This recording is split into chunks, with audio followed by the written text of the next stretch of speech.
This is all theater. This is all just political theater. Political theater. Political theater. Pure political theater. Theater. Political theater. The nefarious, significant and protracted political theater for political theater's sake. I yield back. From Washington, this is Political Theater, Roll Call's review of the spectacle of politics on Capitol Hill and across the country. I'm Jason Dick.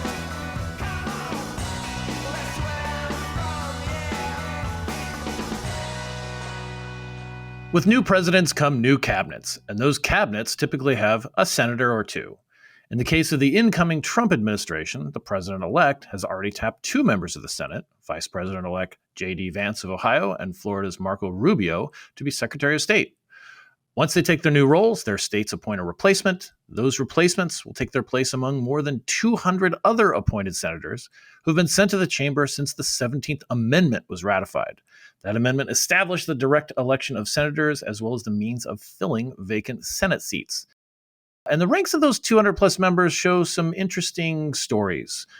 Some stick around, some get elected in their own right, some try and lose, and some just kind of keep the seat warm for another replacement to be named later, or elected later, as it may be.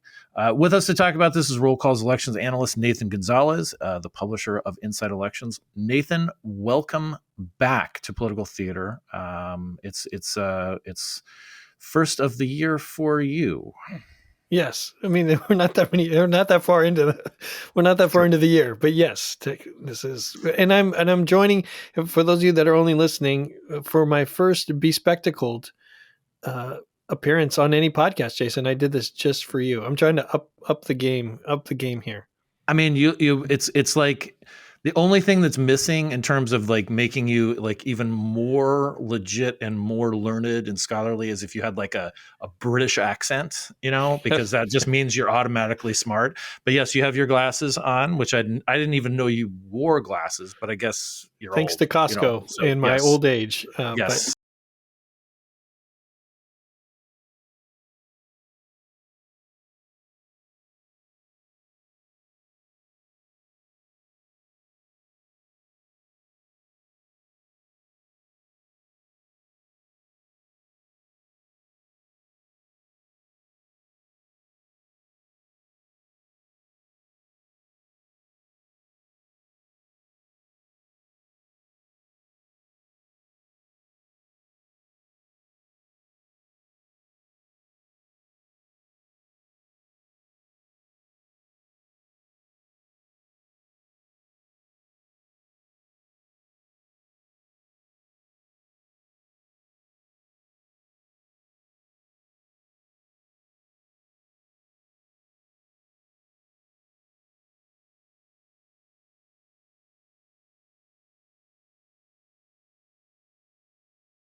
historian's office for their extensive files, and great CRS, website. of course. Yes.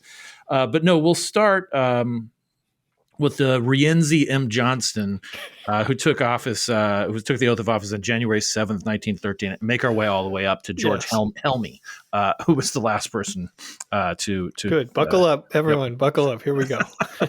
No, we're not doing that. We are not doing that. We probably lost like half of our readers right there. This is the second podcast in a row I've said readers. Alan, please start correcting me. Just bleeping it out. They're not readers. They're here to listen or view, as the case may be. One of the things I found interesting as I was going through this list is that roughly 5% of those 206 are still in the Senate. So in recent the last 20 years we have 11 senators, a little over like almost 6% that are still there. Now that they won in their own right, you're only appointed, depending on what the individual state is, you're typically appointed either till the next general election or until if there's a special election that comes in the intervening year or something like that. So all of the 11 appointed senators who are still there have won election in their own right. Most recently, Pete Ricketts of Nebraska. But I think that's interesting. There's a lot of these people. 206 is a lot, and again, 2 more on the way. But the fact that that's a significant number who are still in office right now.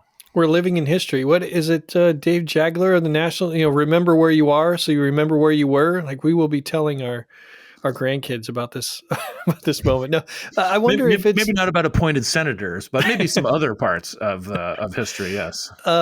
Yeah. And I wonder, because I have not gone back and researched all of these, whether some of these senators are getting better at running for re-election. I gave you very specific homework for this podcast. That's why I'm wearing glasses. You thought that would let you off the hook for not going into all 206 biographies. But it is interesting as you work through, those, as we look at the current senators who were originally appointed, it's kind of a mixed bag on their subsequent paths on how difficult it was to stay in office. Some of them had much easier paths than others, but I'm sure we'll talk about some of those. Yeah, and actually, let's start with the one with the most seniority, who has certainly had the most interesting electoral history, and that's Lisa Murkowski. She was appointed by her father, who had been elected governor. Frank Murkowski had been elected governor of Alaska. He apparently, not caring at all about appearances or fallout, appointed his daughter to the Senate seat. And, she not only won election in her own right subsequently, but has done it in a variety of ways and a variety of electoral systems in Alaska, and has proven to be one of the more, kind of important swing votes in the Senate. She is not, she's not somebody who's been, kind of protected necessarily by her party apparatus. Was it? I forget if it was 2010 or 2012 where she didn't actually even make the primary. Yeah, so she had to mount a write-in campaign.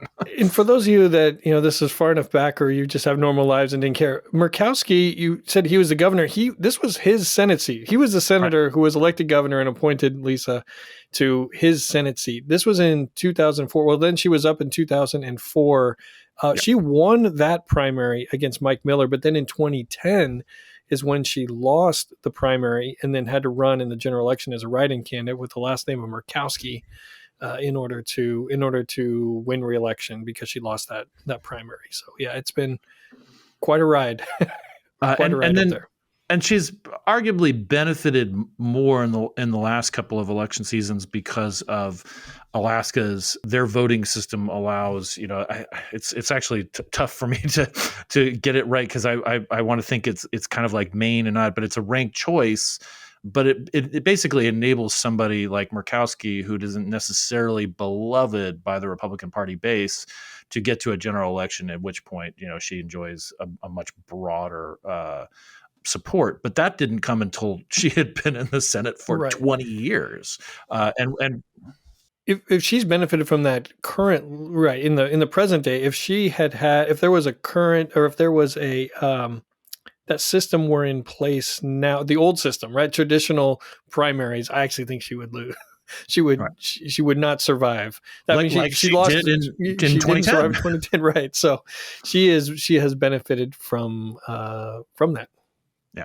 And again, has gone on to be, one of the more significant, swing votes in the Senate, particularly in the last like 8-9 years. In the Trump era in particular, she's always looked upon as a swing vote when things are close, and because they're always close now, we're at a 53-47 Senate, but we've been at 51-49. We've been 50-50. I mean, her vote is always something that both parties are trying to get. And that's why the 2024 election results, Republicans not only winning the majority, but with a couple seats to spare, is important, because for someone like Senator Murkowski, I don't think she prioritizes passing the Trump agenda or doing Trump's bidding. That is not at the top of her list, but Republicans aren't going to need her on every vote because they have a couple to spare. Next person on the list also is sort of ascendant, and that's John Barrasso of Wyoming. He was appointed in June of 2007, and he was appointed. He won subsequently of his own right, and now he is the Senate Majority Whip. So he's the second ranking Republican in the Senate. John Thune is the Majority Leader, and John Barrasso, who has sort of steadily, risen through the leadership ranks in the Senate and Senate Republican politics. He's been the top Republican on committees like the Energy and Natural Resources Committee in the previous Congress, and that's a fairly. I mean, he has not had to worry as much as somebody like, say, Lisa Murkowski about his electoral prospects. Wyoming is an overwhelmingly Republican state, so he is not, assuming he gets through primaries, he's got a lock on his Senate seat for the most part. But that's also significant. Someone who started out as an appointee and rose through the ranks. And that's impressive, right? Because you have a lot of aspiring Republicans in Wyoming. And I was also looking at this current crop and looking at Senator Alex Padilla of California, who was appointed and really has not had a ton of electoral challenges since. It's been more recent for Padilla compared to Barrasso, but there are a lot of aspiring Democrats in California, and there hasn't been an organic or grassroots uprising against him so far. Which is kind of fascinating too, because Wyoming's population slightly smaller than California's, so that there's a larger base of people who could potentially challenge somebody like Alex Padilla, and have not. Yeah. There was. I remember when when Padilla, one of his own right, it was like, okay, we were expecting, like, is there going to be more primary challenges? I mean, the eyes were on, like, is this when Adam Schiff makes his move? No, he waited until this last election cycle. But yeah, he's, and now you could see him being in the Senate for quite a long time, along the lines of, his, somebody like Dianne Feinstein or Barbara Boxer.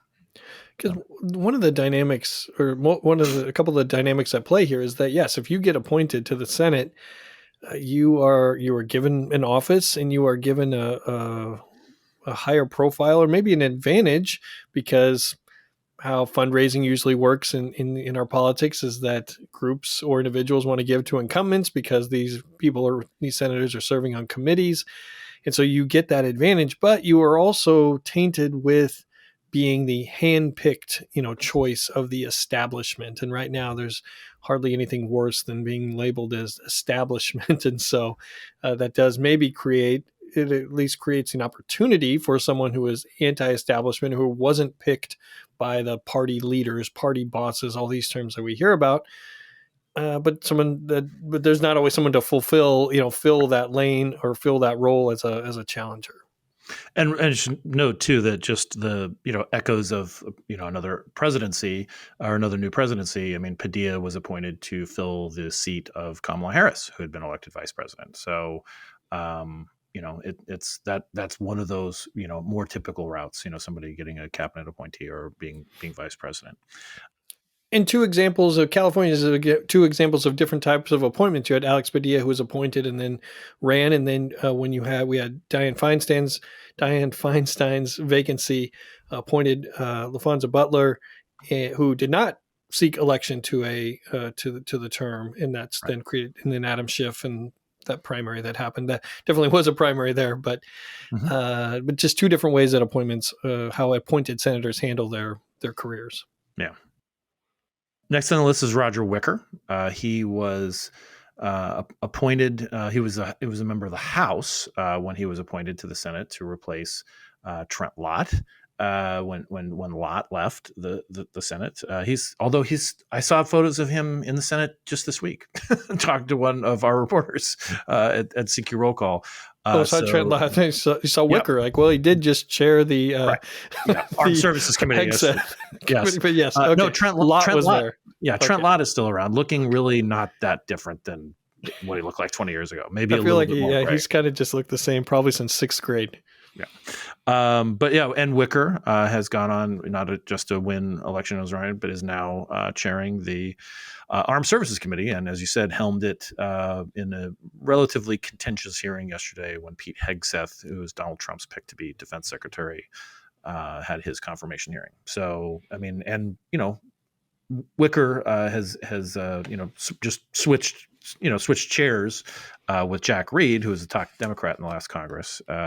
But he being chair is good for armed services. It provides you quite a fundraising platform, and it also allows you to have a pretty big say in how the defense industry and public defense policy is formed. So he's also one of those kind of institutionalists. He's one of the sponsors of Seersucker, Thursdays in the Seersucker Day in the Senate. He likes, man of the South, likes to wear his seersucker. But not the singing senators is no longer a thing. If he had participated, would that have kept the dream alive for the singing senators? I'm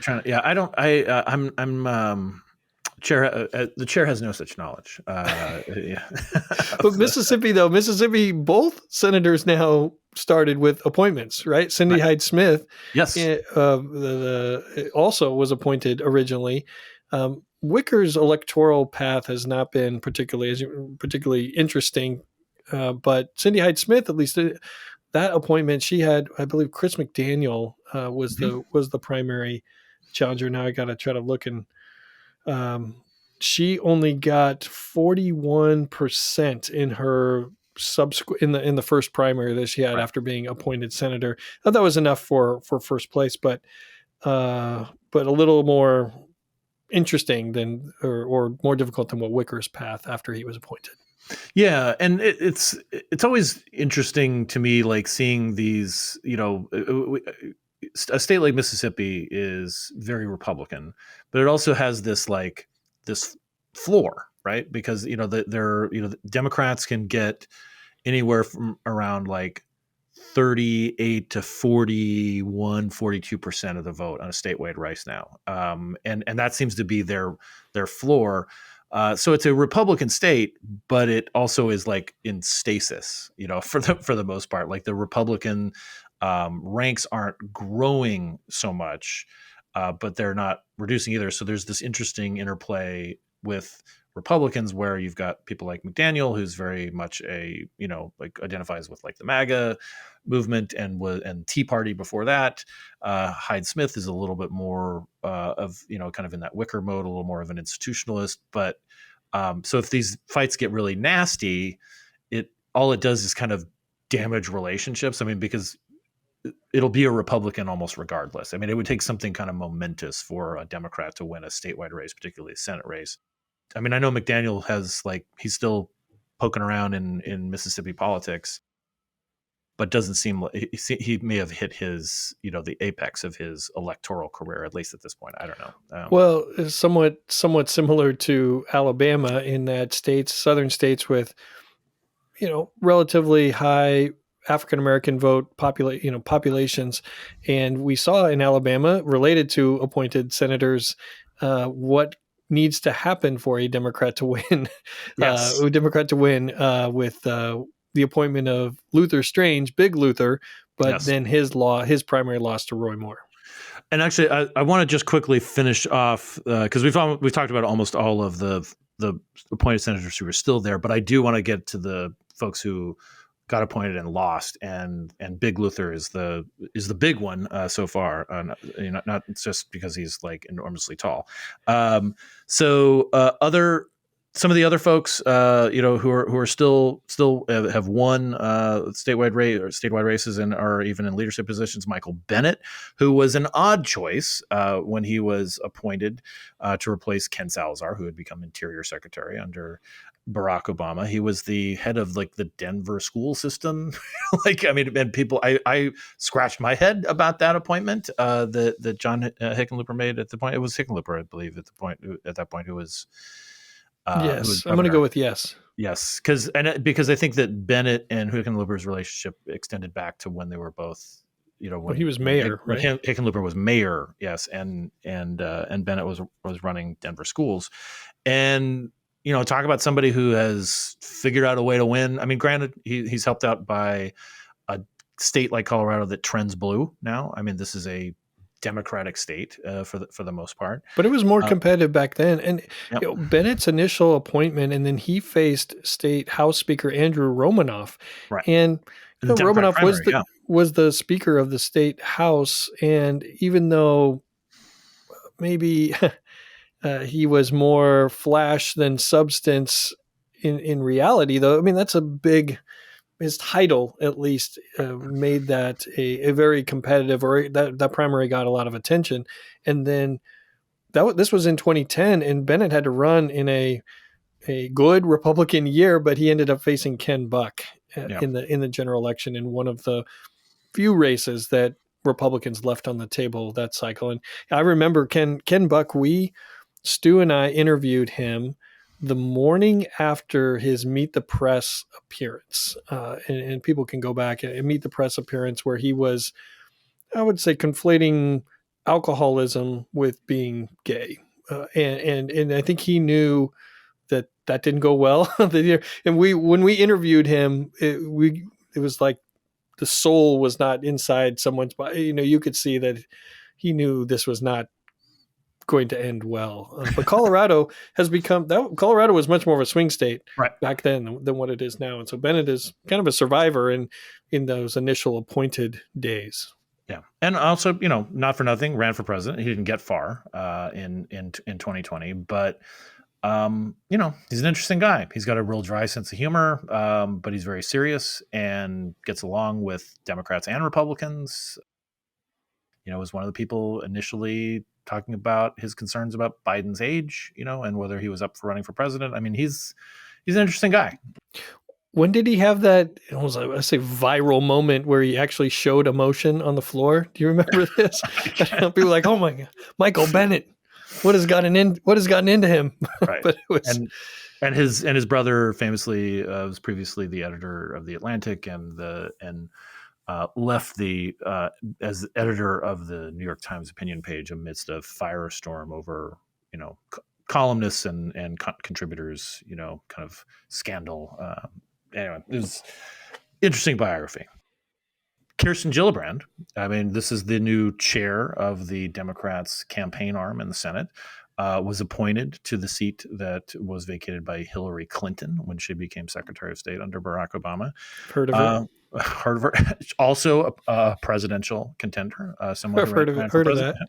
Heard of that. And again, like the just because somebody ran and didn't win doesn't mean that they're those runs don't tell them a lot about the system, that they don't get more of a high profile, even if it's a tinier higher profile than if they were just a senator. I mean, Gillibrand has to exist in the same state as Chuck Schumer, who takes up a lot of oxygen as well. But again, this is a senator. This is someone who has been has sort of ascended some of the ranks, and this is as you wrote in your most recent column for Roll Call, this is maybe the smallest battleground status for Senate seats. She has her work cut out for her to claw back into the majority, which is seemingly it's be a high hurdle for Democrats. But she's got the job, and it can be a terrible job. Just ask anybody who's had it. There weren't a lot of contenders, so it took them a while to make it official. But I don't think they weren't sorting through a lot of options. So I guess the good news for her is that the bar is probably pretty low. So there's a lot of opportunity to exceed expectations. But in her personal elections, I mean, she got to Congress got to the House by defeating John Sweeney, and what was a big election in the 2006, I want to say, kind of big Democratic wave. But then when she was appointed, there hasn't been that sort of grassroots uprising, on the Democratic side to oust her that we've seen in some other places. Yeah, she's had a little bit more moderate of a record as a House member, being in upstate New York, and has become progressively a little bit more associated with the party's liberal wing, and not it hasn't hurt her electoral prospects. A couple more before we get to the losers. Brian Schatz, who was the lieutenant governor in Hawaii, and then when Neil Abercrombie left his House seat to become governor, he appointed his deputy. I mean, the head scratcher for me about Schatz is why he would want to be in Washington as opposed to Hawaii. But that's, I guess, the question for every Hawaiian senator or Hawaiian member of Congress. I mean, not only are you leaving Hawaii to be in Washington in January, but the flight is a killer. It's like being, a member from or a senator from Alaska. Yeah. I understand wanting to get away from Alaska in January. Hawaii, not so sure. But anyway, he's taken several leadership roles too. In among sort of like Chris Murphy, a couple of other senators have sort of formed this kind of I won't say younger because none of he's young in the Senate, but like younger than most. But has been upfront in a lot of hot topic, big issues, whether it's on the environment, on climate change, on technology, and seems to be in it hasn't really been challenged that hard either for election. Yeah, except for at the beginning. I would say that his appointment was just short of the Murkowski situation in Alaska, because if we remember, Senator Inouye wrote a letter to Abercrombie requesting that Colleen Hanabusa would be appointed to the seat. Abercrombie said, "No, thanks, but no thanks." I'm going to go with Schatz. Yeah, this was a deathbed wish from Inouye also. Yeah, and so in the party, the state party was supposed to present 3 candidates to the governor, and Hanabusa was one of those, but the governor Abercrombie ended up choosing Schatz. And then Hanabusa challenged him in the primary, and Schatz ended up winning, I had to write this down, 1,782 votes, which was 0.75%, less than a point of victory. So it has not lately, it has not been, that was 2014. It has not been as exciting in the last 10 years, but that was a controversial appointment, almost as controversial as it comes because of those circumstances. Yeah. And then Hanabusa eventually made her way to the House, and was in Congress for a little bit herself. Tim Scott was appointed to replace Mark Sanford after he became governor. Right? Is that right? Am I remembering that right? And he has done fairly well. Again, ran for president, did not make it very far, but showed up on some of the short lists for Donald Trump's presidential pick. He's the chairman of the banking committee now. He ran the Republicans, campaign arm, and is someone who finds himself in very influential spots, particularly in issues and outreach to minorities. He's the as a black Republican senator, that's a fairly rare, rarefied earth that he occupies, and he's been asked to negotiate with his colleagues and among Democrats on issues like police reform and so forth. So he's been a good senator and been there since 2013 too. So yeah, he was appointed by Nikki Haley. believe so. Because I think that this was. Oh, he left. Sorry, it was DeMint. It's DeMint. Sorry, Yeah. It was DeMint's spot when DeMint left, and then appointed by Haley, which was interesting when they running against each other for president. And like, well, kind of Tim Scott had help getting to where he is because of the person that he then was needed to run against. I mean, you got to beat people if you're going to win the nomination. But but Tim Scott hasn't electorally, except for the presidential race, hasn't faced a lot of attention. I think, in part, maybe it's not a good look to go after one of the rare black senators that we have. Tina Smith, who was appointed to take Al Franken's spot when Franken left under pressure and amid the sort of fallout of her Me Too and some embarrassing photos that had surfaced of his behavior. But she's one. She had a slightly higher profile, as a statewide elected official in Minnesota. But she seems to be a senator for as long as she wants, fairly. And we mentioned Cindy Hyde Smith. She was on a short list to be Ag Secretary. Decided that did not get that. Said she wasn't interested in it too. Padilla we talked about, and finally Ricketts. Pete Ricketts, who was governor of Nebraska, stepped down, was appointed, and then won of his own right last year. So, all right, let's talk about losers. These are fun.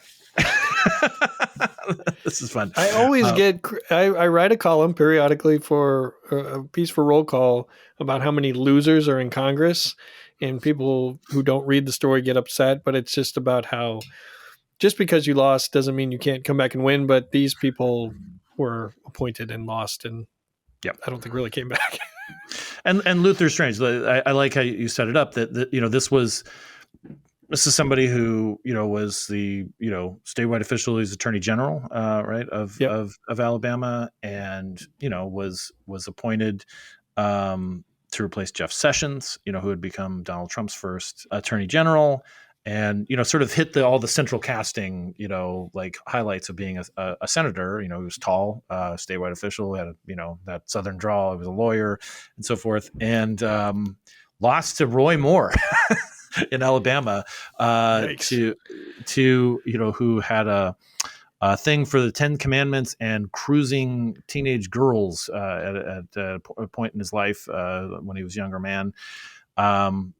Moore won, beat Strange for the nomination, and Doug Jones, who was a former U.S. attorney and had prosecuted one of the Birmingham bombers.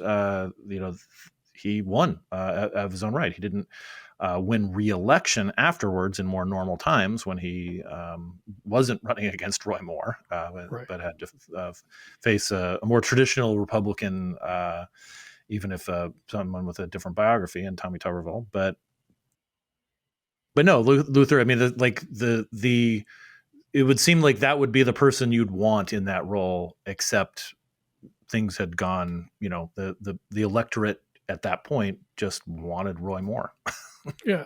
I think there was that maybe the taint of the establishment resonated more deeply with primary voters in Alabama, of which Roy Moore had a long relationship with. And so I think that was clearly one of the dynamics. And I want to give credit to my colleague Jacob Rubashkin at Inside Elections, because when we said Big Luther and him being tall, I believe Luther Strange is 6'9", which may make him the tallest senator. 6'8", Fetterman, I believe, is listed at 6'8", and incoming Senator Jim Justice of West Virginia, 6'7". Jacob was showed the picture of Jim Justice swearing in next to West Virginia's other senator, Shelley Moore Capito, and it almost looks like the picture of Jimmy and Rosalind Carter with Joe and Jill Biden, with the proportions are not quite right. But the being tall was not enough to defeat Roy Moore. And Roy Moore in that general election that race was closer than what won. People, in spite of all the things that you listed, that was a close race. But that's what it takes for a Democrat to win in Alabama. I also wanted to mention another loser before we talk about just some of the seat warmers, if you will, and the weird, which is Howard Metzenbaum. was appointed senator in the 70s and 74. He lost the nomination. He went on to lose the nomination for the general election to John Glenn, but then won of his own right in 1976. So it doesn't always mean that you will if you lose that first election right after being appointed, that you're doomed to never have success, because that was one case where Metzenbaum and went on to a sort of a distinguished career in the Senate. Let's talk just a little bit about some of the folks. Oh, also one other notable. I'm waiting for one in particular, and I hope it's coming. But go ahead. One other interesting person, like a traditional pick who was thought to be in a pretty good situation who didn't was Sheila Fromm, who was appointed to replace Bob Dole. Bob Dole left the Senate to run for president. She did not win the nomination she lost to Sam Brownback, sort of presaging a little bit of the more conservative strain of Republican politics in Kansas, which always seems to be in mortal combat with the establishment Republicans. But in that case, she lost the nomination. Brownback won the nomination and won the seat and held it. Which was interesting, if I'm remembering correctly, that Dole did not have to leave his seat in order. He chose to leave in order to focus on the ultimately unsuccessful run for president. Right. But we don't really see that a lot. I mean, usually, if someone's got a backup plan, they're going to make sure that exit strategy is still that exit plan is still available. But Dole kind of he burned the bridge and focused on that race. Burn the boat, burn the bridge, burn the boat. Before we talk about these seat warmers, I just want to give the broader thing, because I know we're running a little bit over on time, and I apologize. Thank you for your indulgence on this, and you too, listeners. Of the 206 appointed since 1913, there have 72 have not sought election in their own right. 70 have won election and stuck around in some capacity. 61 have lost either the nomination or the general election, and then 3 have died. So it's almost even odds, and some people come in as seat warmers, necessarily, or just short-term appointees. And I think one of the most famous ones, of course, is Ted Kaufman. No, just kidding. Not that famous. He took Biden's spot, but and has been part of Biden world since the dawn of time, and was an appointed senator until Chris Coons was elected in 2010. I'm talking about Roland Burris, who was appointed by Rod Blagojevich. There we go. I was waiting to replace Barack Obama when Obama was elected senator or elected president. He gave up his Senate seat. Rod Blagojevich sort of famously, kind of sold the seat. How'd that go? Roland Burris was appointed. There was a standoff with Harry Reid over whether they would accept the election certificates. There was this weird, sad, sort of thing where Burris would show up at the Senate like with his papers, and Reid was like, nope. Eventually, he did take the oath. They kind of stuck him in the presiding officer's chair and tried to pretend that he wasn't quite there. And then, he did not seek election of his own right. Mark Kirk was elected to that seat, and it's one of the Alexei Janulius race. Mark Kirk. I believe so. Yeah, I'm going to get an angry email from somebody who says, "I can't believe you forgot that." But anyway, no, it was again, there are a lot of 72 who did not seek election who were there. People like Paul Kirk, Cart Goodwin, William Cowan, Mo Cowan, if you will. But Burris certainly is the most interesting and notorious of the did not seek elections at that point.